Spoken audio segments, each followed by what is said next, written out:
reduce the hook, eliminate a slice, grip more to the left to eliminate the hook. Okay? One more thing. Grip pressure. If you slice the ball, you probably hold on too tight. Hold on softer with your grip. That will activate your hands more, allow you to close the club face more. If you hook the ball, hold on tighter. So if you hook the ball, hold on tighter, adjust your hands more on top of the club to eliminate the hook. If you slice the ball, hold on softer, turn your hands more to the right to produce more of a hook. Okay? All right. Now after the grip, there's two other main things that I talk about. The first being the plane of the swing, and the second thing being the timing of the swing.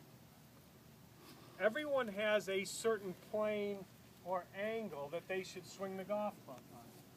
And it's different for each person based on your physical characteristics, the distance you stand from the ball, the length of your arms, the length of your legs. But everyone has a certain plane or angle that they should swing the club on. And you either swing the club on the correct plane or you don't. You see everything in golf comes in threes. Everything.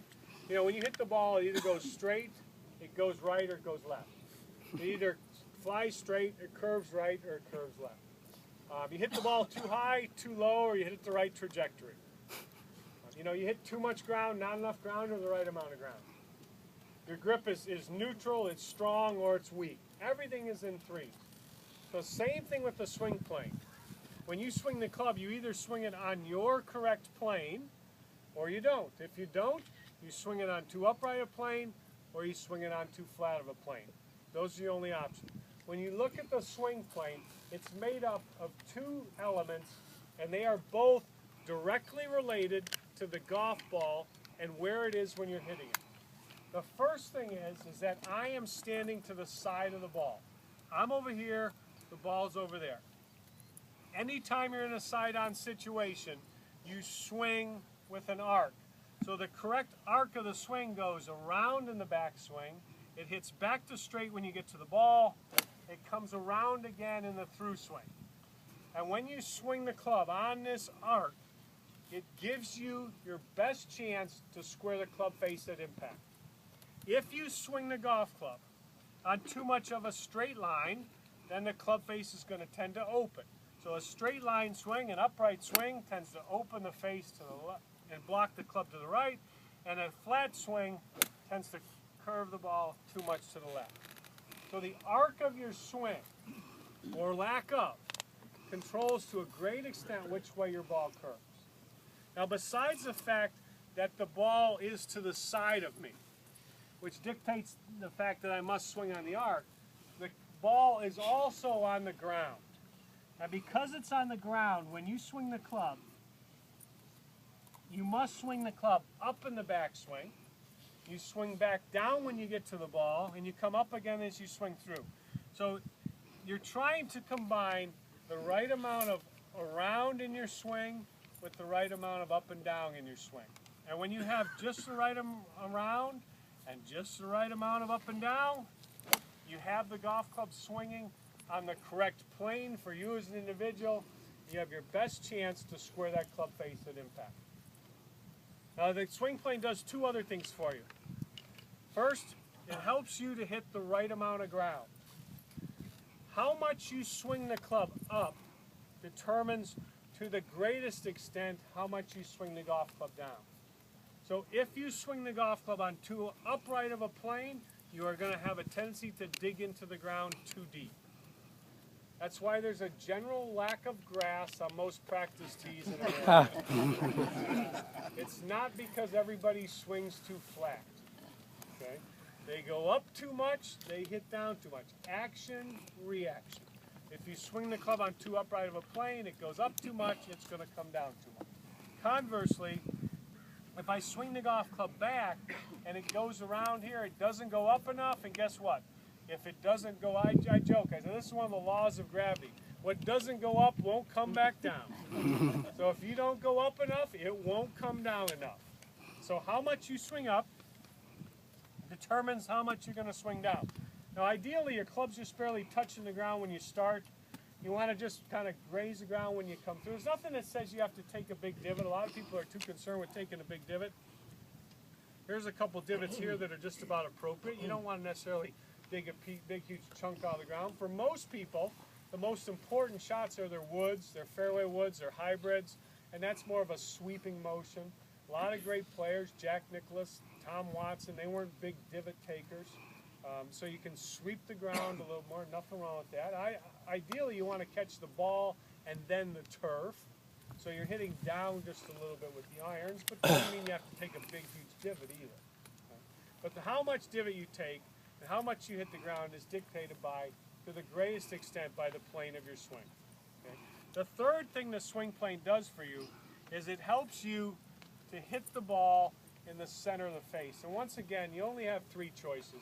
You either hit in the center of the face, you hit off the toe, or you hit off the heel. Those are your three options. Okay? Now, if I swing the golf club on too upright of a plane, the club didn't go enough this way.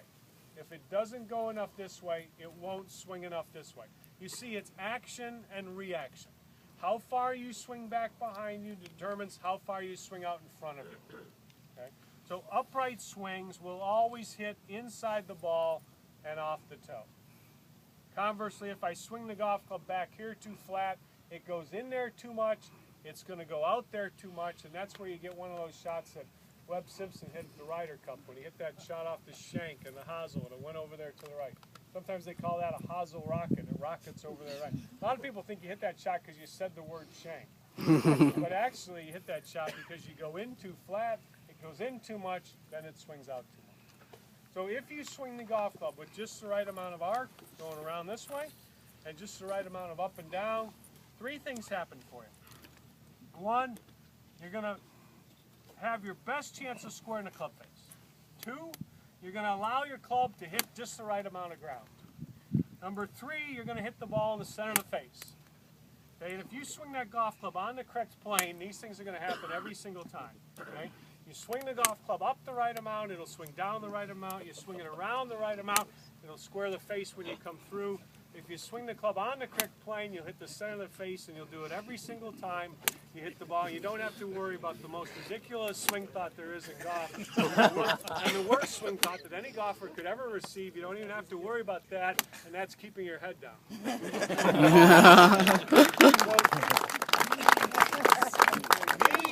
The absolute worst swing thought that anyone could ever have in golf. And right now, every wife is like, you know, because you always tell me to keep my head down. You know, it's like, that's all they ever hear. Keep your head down. If you don't believe me, just consider how ridiculous you look. Okay? Just consider. And then you hit a good shot and they go, thank you. What enjoyment could you possibly have derived from that? I mean, you're going to make a hole-in-one someday, and they're going to have to tell you about it. It's amazing. In all my years of teaching, I've given, 55,000 golf lessons. I have never seen anyone lift their head up, ever. I have never heard a golf professional in all my years of teaching. I travel all around the world teaching golf. I've never heard a golf professional ever tell somebody to keep their head down. That's the most amateur piece of advice and the worst piece of advice. First off, it restricts your swing. You can't pivot your body. Second thing is that when you swing the golf club, if it's going at 80, 90, 100 miles an hour, it's bad on your back if you're trying to keep your head down because your body is stopping, but your hands and arms are going, and that twists you. You have to allow your body to turn through. So I always tell people, when you swing at the club, look at the ball. Eyes up, head up, but look at the ball. When you hit, look where the ball is going. Watch the ball.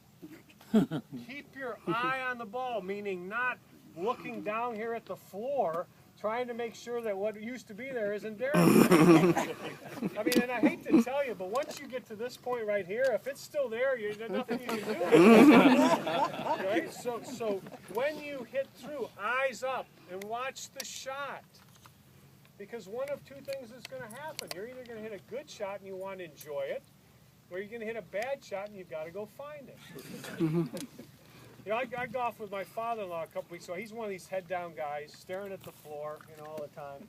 I'm always telling him to come through, let your eyes come up. His back hurts, no wonder. He's swinging through like this. Of course your back hurts. You're not pivoting to take the pressure off your back. He's staring at the floor all the time, hits it everywhere. I got to go find it. Every time I find it, he says to me, how do you always find these balls? I'm like, I watch where they're going. I mean, I watch where they're going. Let your eyes come up and watch the shot. You have to pivot your body. So I don't ever tell somebody to keep their head down. Keep your eye on the ball. It helps your hand-eye coordination. But think of it logically. I mean, they always say golf's a very, very intelligent game played by intelligent people stupidly. Right? So think of it logically. My club's hitting the ball. My hands are holding on to the club. They're attached to my arms. My arms are attached to my shoulder. What in the world difference would this make? It wouldn't make any difference. Well, what if I did this? Well, that makes a big difference. If I change this angle, the problem's not my head. I see people all the time like this. Doesn't do any good to keep your head down if your whole body's coming up. This is the problem. This angle right here.